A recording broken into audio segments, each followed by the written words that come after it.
okay, can we keep going? Like, can we keep going is not an option. We're going to keep going. We have a problem. What are we going to do to fix that? All right, my knee's in a lot of pain. What options do we have there? All right, my ankle's inflamed. What options do we have there? I have a blister on my foot. What are the options? As long as I don't have rhabdo and my piss is brown, we're going to keep moving forward.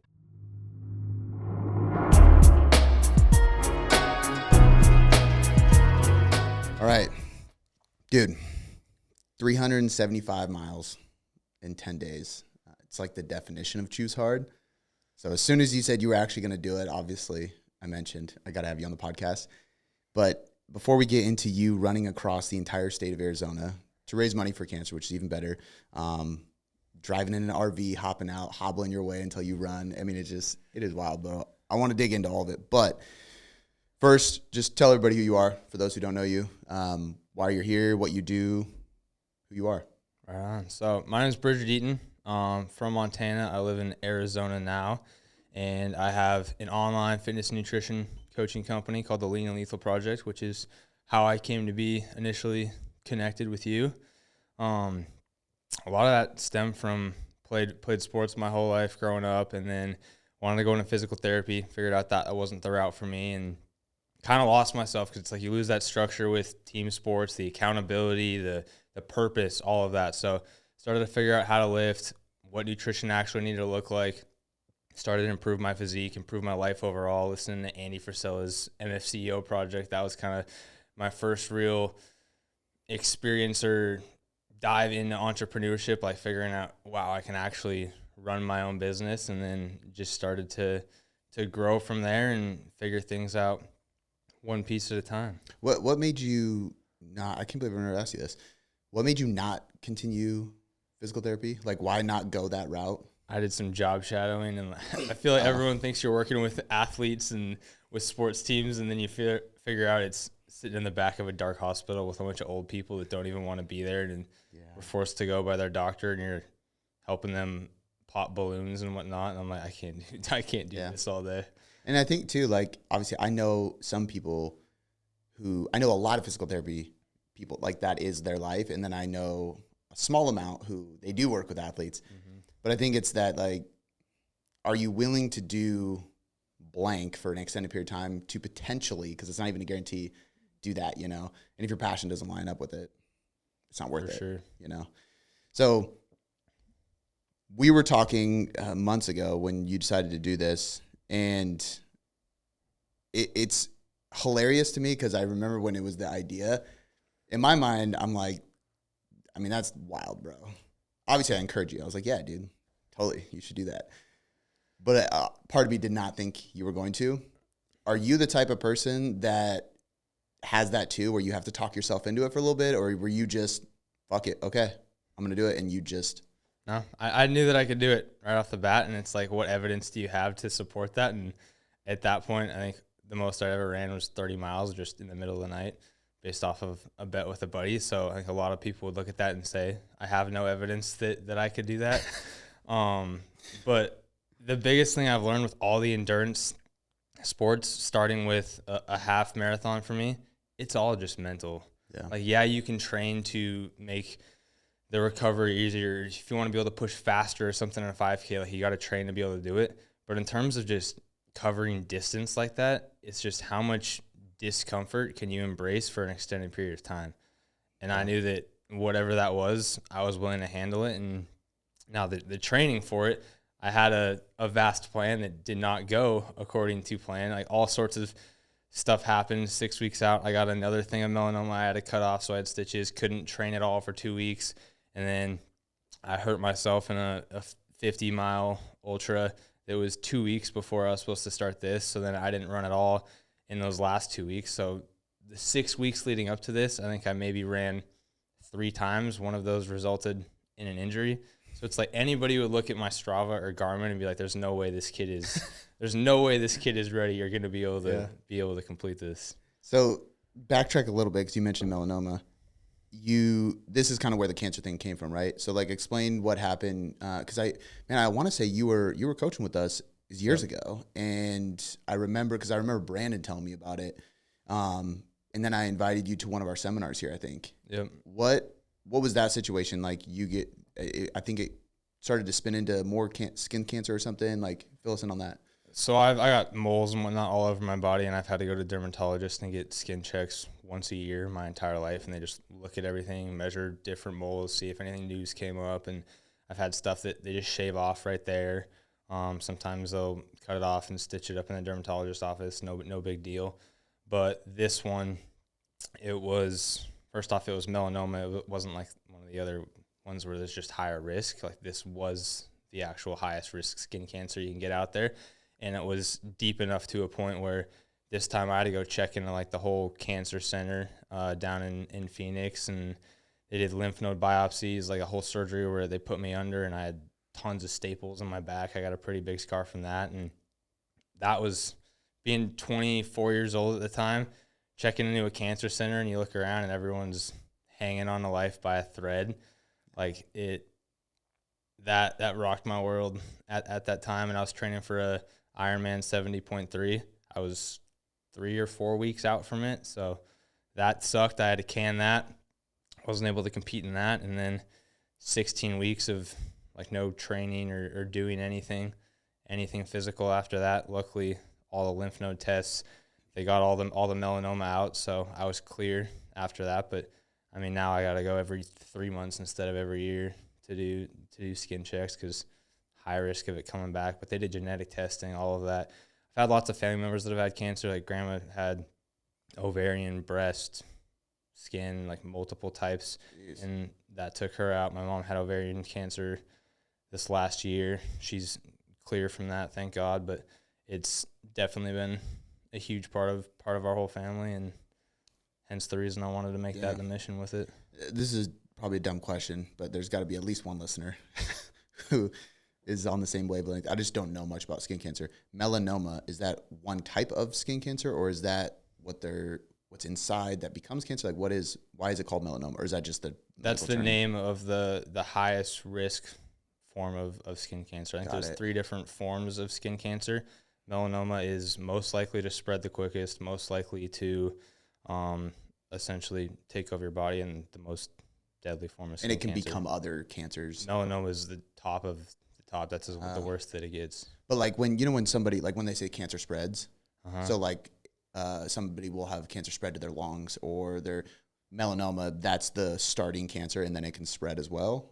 I don't know if melanoma technically transitions to like organs, other organs and whatnot. Cancer is fucking like, not only is it the saddest thing ever, but it's also really kind of confusing because there's so many types of cancer, and there's so many things that could become cancer, and that you have to check to see if they're cancerous, you know? For sure. That I'm curious about this with you, because I would imagine, especially if you've gotten 100 moles checked, and then it's just like routine, and you're like, they always check, got to make sure it's not cancer, and then all of a sudden it's like, hey, shit.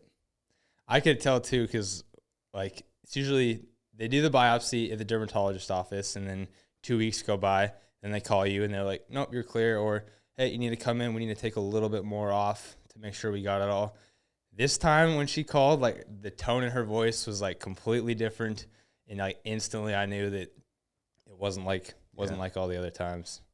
So what? I'm sure like you probably, because they probably told you to come right in, right?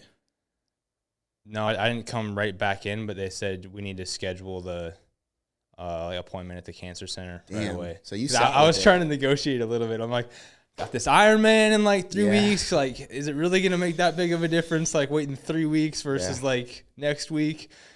They didn't let me do that. Yeah. In advice to anybody, don't even try. Don't do that. Funny quick story. I tore my meniscus. It was nothing like crazy, but I did that. They're like, you need to, we got to have surgery. And I'm like, okay, cool. And they're like, we can get you in 2 weeks. And I'm like, hey, I have these like seminars I'm doing. Actually, funny enough, Cody Smith, who you know now too, he hired me to run a workshop. This was like early when I first met him. So I was coming to his gym to do a workshop. I had a mastermind like this at the Hyatt Hotel in Seattle, scheduled with a bunch of clients. I got all these things planned, and there's one other speaking thing I was doing. So I literally pushed it out 8 weeks. I was like, I'll do them on crutches. It's fine. I don't want to be like, because if surgery goes wrong or I got to take pain pills or anything, I can't speak and present. Sure. And because I was hobbling, it caused a blood clot. And then I get this call, and they're like, hey, we did your pre-surgery scan, and we found a blood clot, and you need to come in now because it can't travel to your lungs. And then they had to push surgery out further, and Shannon had to jab me with these like insulin needles to blood thinners for like 2 weeks straight.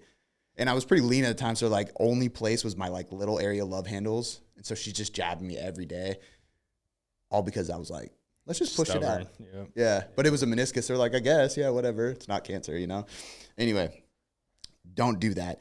So when you finally get in there, to me, that seems, it's almost like a near-death experience. When somebody has a near-death experience, life changes quite a bit. I have one close friend that did have cancer as well, and I remember him talking to me a bit about the surgery centers. Like he's very wealthy. He ended up donating a bunch of money and bringing like color, because he was like, it's just gray and it's so depressing. He's like, I paid to have everything painted. I started like buying these like covers for the chemo stand so that they were different colors. He was like, it was just zombie, like gray, everything, which is cool. But now I have that image in my head. And to me, like that's as close as you can get to a near death experience to really like probably change the way you view life. Mm-hmm. What started changing from there for you? Like, did you have that kind of experience? Did you have like a big mental shift, a career shift, anything after that you were like, holy shit, I gotta get my shit together, so to speak, or change anything? Yes and no. I think a lot of the things I thought I was doing at that time kind of made me rethink it, and just the perspective on like making the most of every single day and not wasting that time, because like the biggest thing is you can be fit and healthy and doing all the right things, as I technically was on paper, and here I am at a cancer center, 24 years old. So it's like, no matter how much we think we're optimized or doing these right things, any day could be our last day. Yeah. So I think that it just made me like, there's something you think you want to do down the road, go do it now. Like, don't wait for it, whether it is starting a new business or going on a trip or talking to someone. Like all those little things that we put off maybe because they're a little bit uncomfortable. It's like, get them done sooner, knock those things off your plate, and you're going to be able to have a lot more joy in the moment. Yeah. And I'll just say this because I know you, for the people listening, and what we're about to get into obviously proves the point of like when Bridger says he's going to do something, he does it. But like I've used you as an example a bunch of times to other coaches, because there's so many strategies, there's so much things you can implement. There's so many people that say they want to do stuff, and then you talk to them again a week, 2 weeks, 3 weeks later, and it's like, how's that going? And they're like, oh, well, Whereas you, it's like I talk with you or hang with you, and then all of a sudden you go do it. You take action. You're building something. You like, there's no delay. So you can tell you don't have that mindset of, hey, it'll get done eventually, or like, I can wait. Like, you can't. I mean, you can, but you're not going to get ahead, and you might not ever do it. And it's very clear that you're that way. Hence why you said you were going to run 375 miles across the state, and you did it. So what made you want to do that? Because I know, like, I have my perspective, but I want to hear it for you. Like, as this began, what was the point of it? Why did you want to do this? I'm assuming there's got to be multiple layers to it, obviously, but I just want to hear so people listening can kind of try to gather, like, why the hell you would decide to do something so crazy like this, First off, like, I'm not an ultra runner or anything. Like, no resume there. Haven't technically completed any other ultra marathons. That shocked me too. I thought for sure. No. Like that 130-mile run that was just in the streets off of a bet with a friend. No training or planning or anything. But other than that, like, I've done 2 half Ironmans and a bunch of half marathons. Like, that is it. So no big resume there. And for me, like, I don't like running, as funny as it sounds, which is why I chose to do running, because 1, I wanted something that I didn't know if I could complete. 2, I wanted something that every single day it's going to suck, and just showing, like, enduring the pain and discomfort and still getting up and moving forward every single day, which I got a cool story from the very end of the run that it's kind of touches that point with someone else we met. And I had seen a few other people do it, like, across Texas, and I think another kid did it across South Carolina. And nobody's done it across Arizona yet. So do something no one's done. Hits home in a state that sun's very prevalent, so there's a high risk for skin cancer in Arizona. And yeah, that was kind of the gist of it. And then months started to go by, and all of a sudden the first of the year hit, and it's all right, we got to start getting these things planned, the logistics, which there's a lot more that went into that than I initially expected. Like, it's not just show up to a race somebody else planned and go run the race and you're done for the day. Like, it's planning the whole route, the RV, the food, logistics, nutrition, the crew, all of that. And a lot of that didn't even come together until the last week. Like, we had been working on it, and people are all, oh yeah, I'll support, I'll come help, I'll do this. And then 2 weeks out, oh, sorry, can't do it anymore. I had this come up. So just the planning part taught me a lot, like relationship wise with people in the business sense too, and like talking to other businesses, getting sponsorships and things like that. So there's a lot of difficulty before we even towed the start line. Yeah. Dude, words are different than actions. And business will teach you that for sure. What I know you and I agree with this, and I think unfortunately, like the idea of doing hard things just to do hard things, choosing to do them because it teaches you so much and it makes everything else in life easier. I find that for whatever reason, there's like this, it's not anti, but it's like, don't be David. It's actually David Goggins. That's hardcore. And now it's like turning into this like 5 a.m.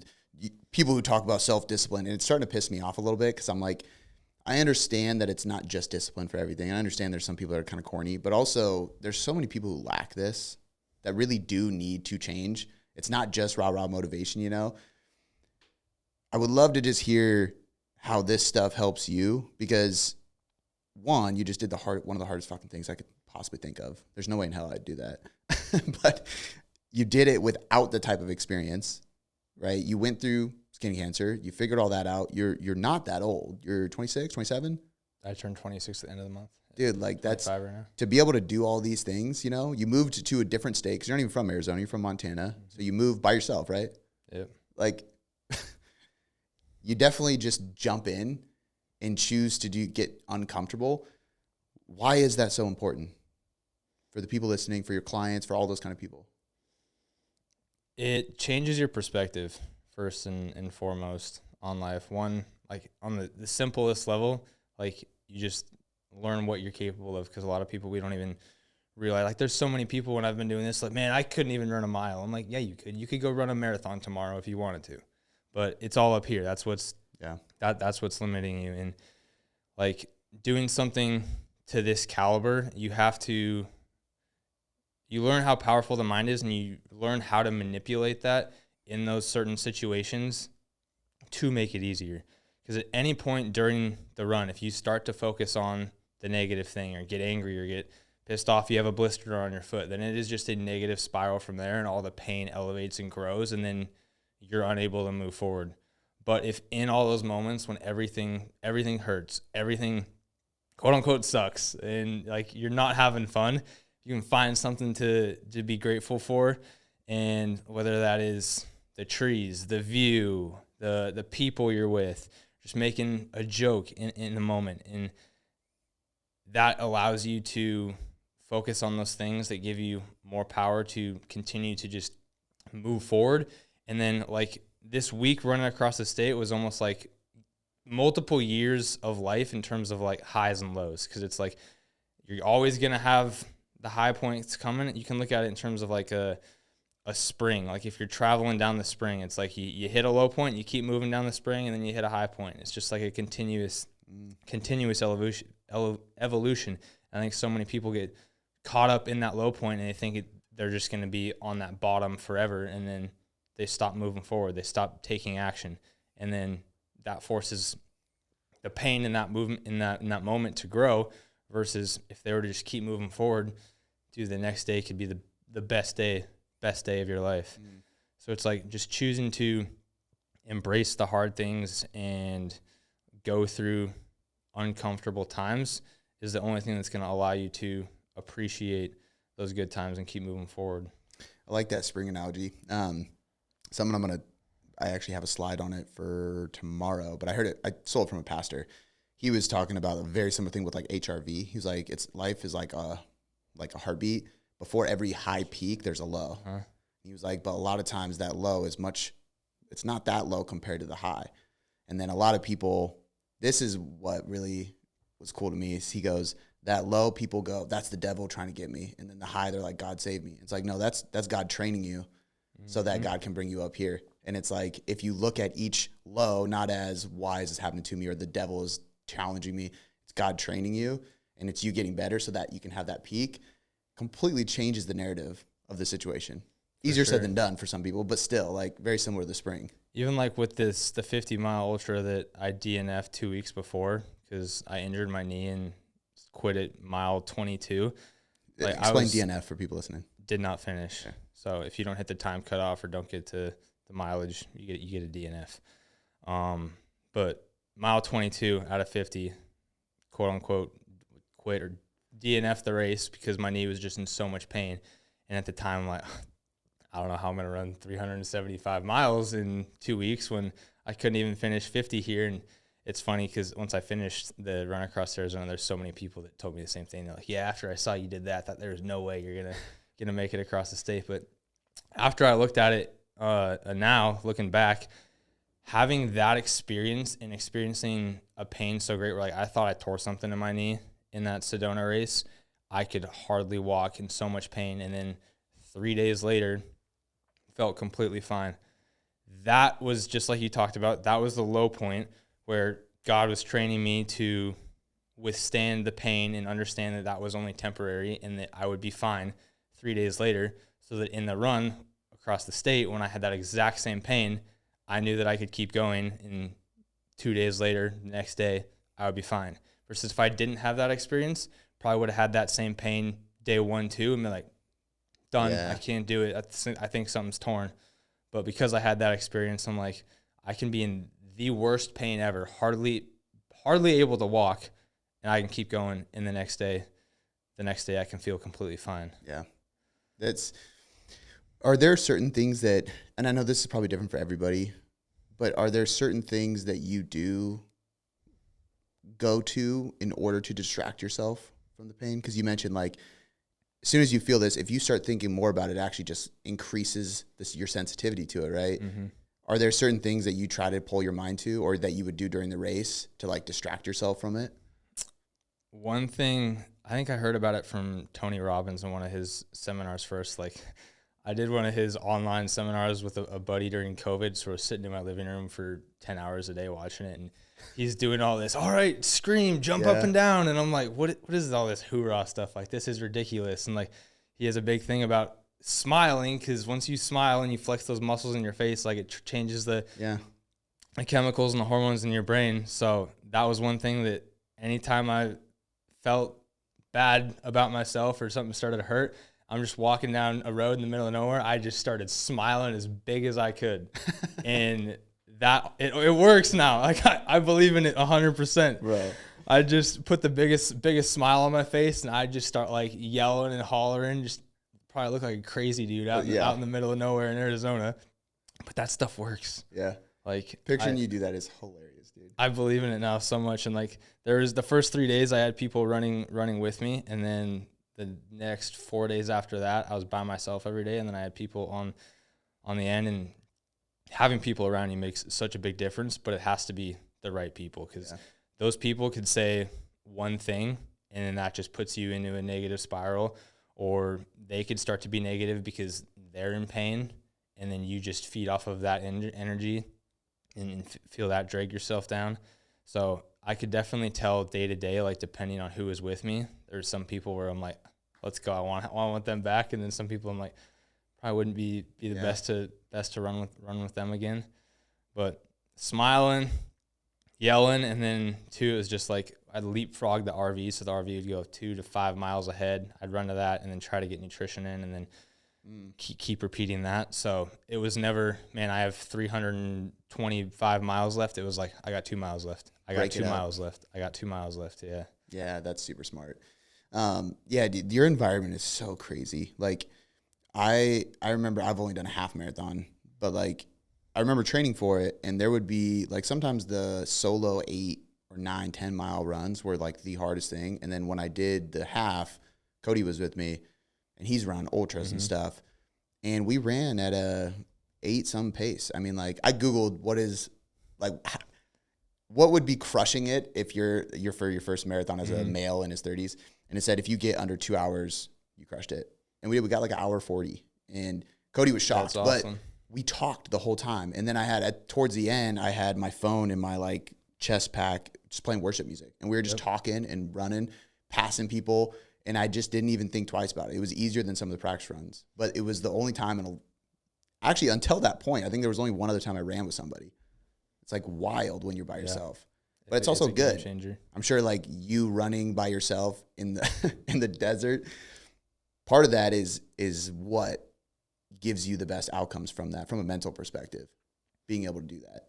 For sure. I mean, that's where like you try to figure out all those little things like smiling and whatnot, where it's like, what can I do in this moment? And then like another thing for the whole week with everybody, it was like everything we encounter, it's all right, what's the solution? Not, okay, can we keep going? Like, can we keep going is not an option. We're going to keep going. It's, we have a problem.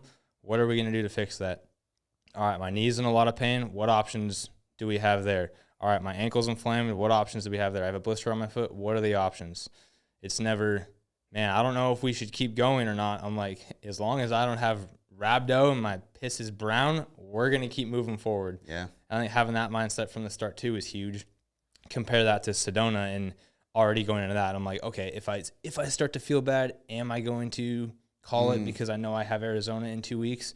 And I think that elevated a lot of the pain at that moment too, because I'm so focused on where is that level of pain? Do I need to call it so that I'm good for the run across Arizona? Versus the run across Arizona, there was no other option besides we're going to continue to move forward. There were days when I could hardly walk. And then by the last 3 days, like the last day I was running 9-minute miles, which is insane to me. Like I did not expect that at all. Crazy. I thought it would be a progression from 9 to maybe 16-minute miles by the last day. And it's kind of like a bell curve, honestly, where the middle of the week was the absolute roughest. Like going into Flagstaff, we had 50 mile an hour headwinds. It was snowing in Flagstaff. I was getting rained on, sleet, hail. And then the last 3 days, it was over 100 degrees. So we went through it all. Doesn't Forrest Gump run through like every season in the movie? I don't know. I think there's a scene where he's going and it's like snowing, and then it like goes the next clip, it's raining, and then it's like super hot, and he keeps running. He's got a beard. Probably. I had a few people drive by me and they yelled that. Forrest Gump? Just like on the side of the highway, like, run, Forrest, run. That is hilarious. It's a great movie. So have you dug into the science? I geeked out on this well before I was runner's high. Because it kind of explains a little bit, I think, of what you're going through. And you might have felt this. So runner's high is like this endorphin release, Yeah. And the only people who get it are the people who have ran super far distances. But that's mostly because you actually can't experience a runner's high until you reach a state of pain, because it's endorphins releasing to help you compensate and deal with the pain that you're going through. So you have to have, even if it's muscular pain or it's dehydration, like you have to be so uncomfortable and kind of in pain in order to experience a runner's high. For you, that took hundreds of miles. Yeah, it took about 275 for me to get there. Which is pretty dope. I mean, most people are like 5 miles in, they got, a lot of pain. Us are all the people that are, I guess if it is just based off of the pain scale and people think they're in more pain earlier, but yeah, like running 10 miles, I'm like, I don't think I've ever had a runner's high. I don't know. I think I did during the half marathon. Do you think that was the environment though? I do. Yeah. I think it was mostly that. I don't think it was actually a runner's high. I think I was having a really good time. Yeah. I don't know. But I do think that there's this aspect of, with you doing this and going through, with people, by yourself, all these different environments, pain, trying to distract yourself. The only way to get through something like that is with purpose. And you had the purpose of the cancer. And obviously this helps it helps your business. It helps your brand. It helps your life. It helps your career. Even if nobody ever knew you did it, it would still help you because it changes who you are. Sure. I think a lot of people quit and give up. You said this with the 50 miler, which is crazy. You did that, how many weeks before? 2. It's just stupid. But with that, you gave yourself the option to quit. in your head. Whether you said, like, I can quit if I need to, which you probably didn't, but you did subconsciously give yourself the out. With this, you didn't, because there was a strong purpose to it.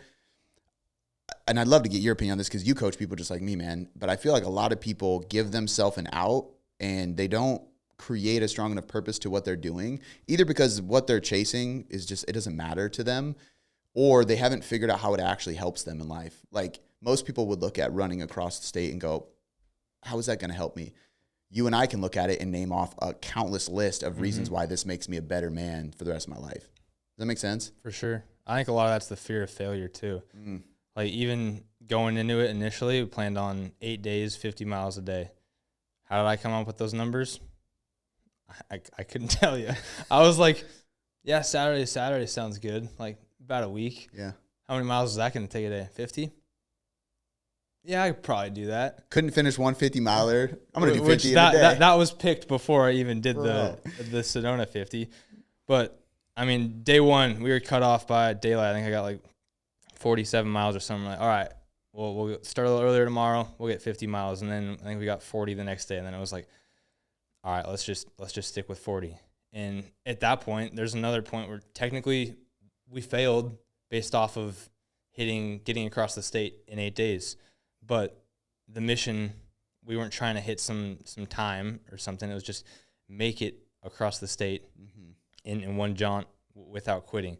So when it comes to people trying to lose weight or whatever it is, they set a goal, but then, like, we see it in check-ins and wording and questions, and it's like they're not concrete and they're not clear in what they're doing, because they want to have that option to take the exit, the back door out. Because if they set a clear number and then they don't hit it, then they fail.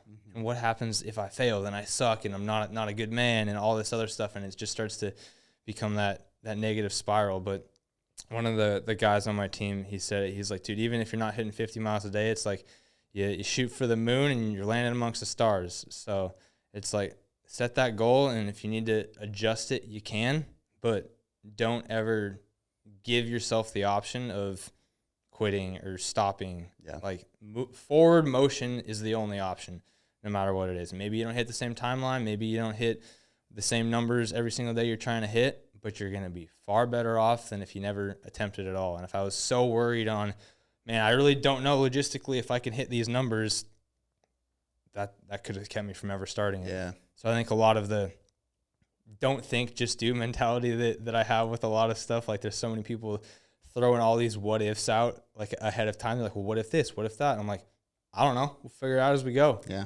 And call it lack of planning or winging it. It's like, I think that gives me more power, because there's always going to be things you don't plan for and quote unquote shit shows that come up during the week. And it's like, if you're just solution oriented versus perfection or hitting certain numbers that you had, that can paralyze you and keep you from going anywhere. Yeah.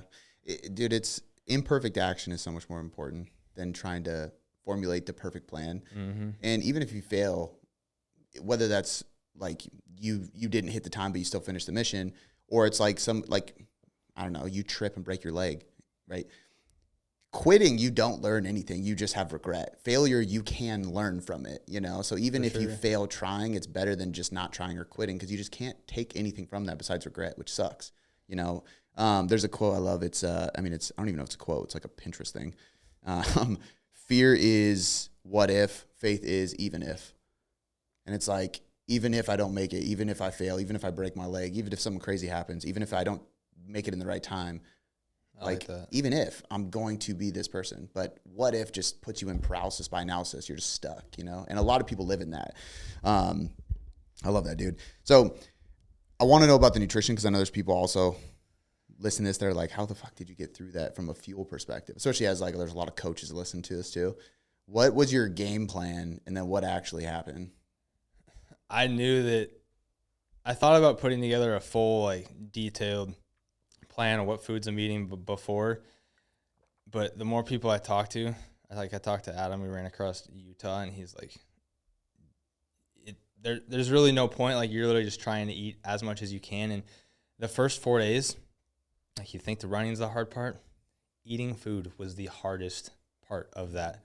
I'd sit there for an hour in the morning trying to stomach anything, and I couldn't get it done. Like, I'd sit there with food in my mouth for 5 minutes, couldn't swallow it, like gagging every time I went to swallow it. I threw up the mornings of day 2 and day 3.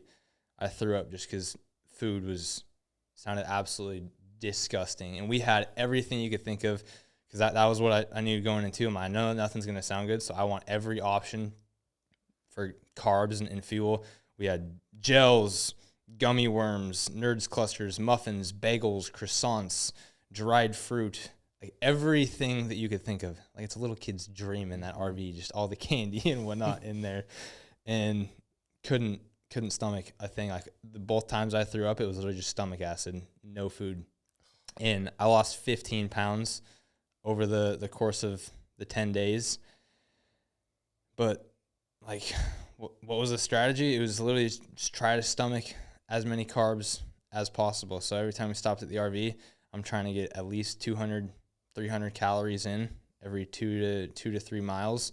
And then we did great on hydration and electrolytes, lots of salt pills, and then some of those salt tablets. Because honestly, the more things that you can get in pill form and something like that, the better. Because like, you get so sick of drinking liquid IVs or any sort of electrolyte by the end of it. Full sugar sodas, that was huge. Like, there's multiple points in that I couldn't stomach any hard food, so it was just, how can we drink calories? If not then, which it was funny going to the grocery store before this, because it's like, as a fitness coach, all the things that you say to avoid, I'm putting all those in my cart, all the highest sugar, highest fat, all the worst foods out there. But yeah, it was literally just trying to eat as much as I possibly could. And then electrolytes and water. I'd usually, every time I took off to run, I had 1 flask of plain water. And then when I got back, I would have half a bottle with electrolytes. So like at least 500 milligrams of sodium every 2 to 5 miles, which is probably like every 40 minutes, 30 to 40 minutes or so. But yeah, eating food was the most difficult thing. I'm like, if there's a way to get a needle and start injecting calories, guys, let's figure out how to do it, because I was at that point. Well, and like, you can't use endurance supplemental like pouches and powdered carbs and all those things too much, because your gut will just be destroyed. You can't eat whole foods, because then you got gut volume and fiber, and it just I definitely avoided higher fiber foods. But I mean, we had some of those carb powders and things like that, and I've had stomach problems in a lot of the other races that I've done, like pouches and stuff. Yeah, and like Ironmans, I had a huge like stomach cramping and like blood coming out the wrong end in one of my Ironmans, and that almost took me out. And I sat in the porta potty for like 20 minutes. I still don't know what caused that to today, because I didn't do anything different than training. I had half my Ironmans were like, I'm in the bathroom every single aid station. So I'm like, dude, I don't know how this run's gonna go as far as like the bathroom side of things. Never had an issue with that. And I think like my body was so deprived and like starving for calories, it didn't matter what I put in my in my body. Like, I'm putting all the worst foods in there, and like, we're eating fast food, and the first thing that sounded good over the course of the whole run, I think it was night 3, when we were at a truck stop and they had a Popeyes, and that Popeyes chicken sandwich never tasted so good in my life. Popeyes is so good. After that point, the appetite started to come back a little bit. But still, like, every morning when I woke up, the biggest barrier to me getting moving was the fact that I knew I had to eat and I didn't want to eat. Like, it wasn't how my body felt. I'm like, I don't want to eat right now. Yeah, dude, that's wild. And Popeyes is underrated. It's so much better than KFC for anybody who hasn't had Popeyes. Where I grew up, wasn't a KFC, but there was a Popeyes right up the road. I was fat. I think that was the first time I ever had a Popeyes. Oh, dude, sandwich. It's way crispier. So much better. Yeah. That's good. Dude, I love it. It's crazy to go through stuff like that, and now on the other side of it, it's, you know, everything is just like, you have something to compare to. And I think that's what we have found in our coaching is like, everybody goes through something really hard, And if you're really young, maybe you haven't yet. But I mean, like you went through cancer at 24, you know what I mean? So like, and that's young. So everybody goes through different things, but for whatever reason, I find that people forget to reflect on those things as evidence as to show them that they can get through hard things. And ultimately, because we talked like, I mean, for us, you know, I know you work, like your demographic and your clientele is very specific. You work with guys. We work with a lot of women, and a lot of them are moms. And so it's easy for us to be like, let's just go through the list. I mean, first I was talking to one of my clients the other day. With her birth, it wasn't an easy birth, and she bled out, and it was like a serious thing, and she survived. And I'm just thinking, I'm like, I mean, that's like the craziest shit ever that a guy does not ever have to deal with or go through. So much pain, intentionally going through it. You almost die, but you're like, it's okay for them. And I'm like, fat loss is easy. Like what we're about to do is like really easy compared to that. But nobody ever like looks at the game tape, you know? I mean, you just like capitalize on that. And so I'd love to hear just, you know, obviously your opinion on that, because you work with a lot of guys, and I'm sure there's so many guys you work with that once you get to know them, you find shit that they've done and gone through, and it's like, bro, this is nothing compared to that. You know what I mean? For sure. I got a funny story based off the pregnancy thing first. There was, like, in the middle of the run, I was starting to say just the most off-the-cuff, funniest stuff. Like, I'm sure everybody in the RV was just having a blast because I'm just spitting out things that probably get me canceled that I shouldn't be saying and whatnot. And there was one point in there's a video of it where I'm like, man, all these women are saying that men don't know what it's like to give birth. And I'm like, when my wife's giving birth, someone will be like, you don't know what it's like to run across the state of Arizona. Were there any women in your RV? There was. Oh, okay. there was. Everybody got a good laugh out of that. But yeah, I think that's like going back to doing hard things and like the spilled coffee fallacy or principle. It's like how do they react to that when they spill their coffee? And for a lot of people, it's like that ruins their entire day. Mm-hmm. But it's like if you can go, because not everybody has maybe a childhood or something where it's like they really faced hardship and that forced them to grow. Like for me, great life growing up, middle class family, never had any problems or issues, and that kind of held me back in a sense where I'm like, man, I don't really have any adversity, cool stories or adversity to talk about. So it's like, if you're in that spot, go manufacture hardship and adversity, and the higher of a level that you can get that to, that you're purposefully manufacturing, just like you talked about. And it's like, then you got more evidence that you can take in to any area. And like anyone's capable of manufacturing their own adversity. Mm-hmm. And the more that you do that, the easier everything else in life can be, because I mean, like you just talked about, that's the evidence that, dude, I just ran across the state of Arizona, and now what? I can't say no to a muffin? Yeah. Like, I can do that. I've done way harder than that. Yeah. But if you've never pushed yourself outside those boundaries and those lines of comfort, and the hardest thing you have to do every single day is saying no to a muffin, yeah, you got to go get outside of your comfort zone. Yeah. For sure. Well, and that's like I always say the difference between like doing or going through hard things and choosing hard things. We like still use the evidence of what you got through to show that, hey, you're alive, you're going to be fine. Mm-hmm. But to your point, you do have to like intentionally put yourself in that adversity or that challenge, because it's different when when something's done to you and you react, you respond, you survive or whatever, especially if it's like a life or death scenario or whatever. It doesn't apply to as much, like it doesn't create as much self-belief for somebody, you know? But when you go do something really hard intentionally just for the sake of fucking doing it, you know, which sounds ridiculous, but man, like I don't know any successful person, male or female, business owner, not business owner, who does not do that or has not done that.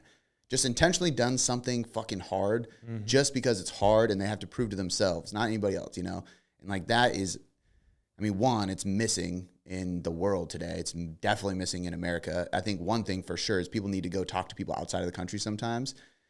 I've learned a lot just from working with international people, I was telling you about my grandfather who's from Hungary and he was in the war. And like, shit is not hard here. No. Like, calm down. You know, people get offended and triggered and just, they're so weak and soft. And this is not like a, I don't know, conservative, rah-rah, like tough guy thing. It's just, when you go through hard shit or you talk to people who have been through hard shit, you realize like, I mean, there's multiple times where I've talked to people and I'm like, I'm kind of being a pussy about something. I'm just going to shut up because I'm complaining about something, and then I speak to somebody who has gone through something I can't even fathom, you know? And it's like, what am I complaining about? You know, it's the spilt coffee thing is, I've actually never even heard that, but that is a perfect analogy to explain it, you know? Mm-hmm. But people like you are the only ones, because you do hard things intentionally. It makes you a lot more grateful for all the little things in life. And then two is like, when we start to encounter these difficult things, you almost, like, this is where you can kind of bring faith into it too. It's like you're forced to go outside of yourself, and find that, versus I think people that have never been in those difficult situations, and then their ego gets inflated and they think that they can do everything by themselves, and then that's where like they start to become angry and resentful and all these things. I would not have made it across the state just by myself. Like day two, we're running down a road and my knee is in so much pain, similar pain to it was in Sedona. And I'm like, I don't know how I'm going to do 10 days of this, and get to the top of this little dirt road in the middle of nowhere. And there's a church, nothing around. Me and Troy, the guy that was with me that day, start praying out loud. And all of a sudden, knee feels 90% better. Mm-hmm. And I've never had an experience like that before, in terms of like faith and seeing prayers answered on the spot. And dude, that whole week brought me so much closer to God. Yeah. It was like all those little moments, just being thankful, thanking God for the opportunity to keep moving. That was a huge part of, like, you asked what I focused on during it.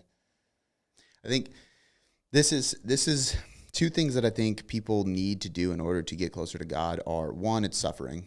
Like, when people ask me about, like, I haven't been asked about this for a while because it was a while ago, but right after I did my prep and people were asking me about it, and they would like, what'd you learn? What are the lessons and stuff? And that was always my answer. It was like, honestly, spiritually, a lot of growth, because there was just days where I was suffering. Yeah, the Bible mentions suffering a lot. Yeah, dude. Like, rejoice in the suffering. Yeah.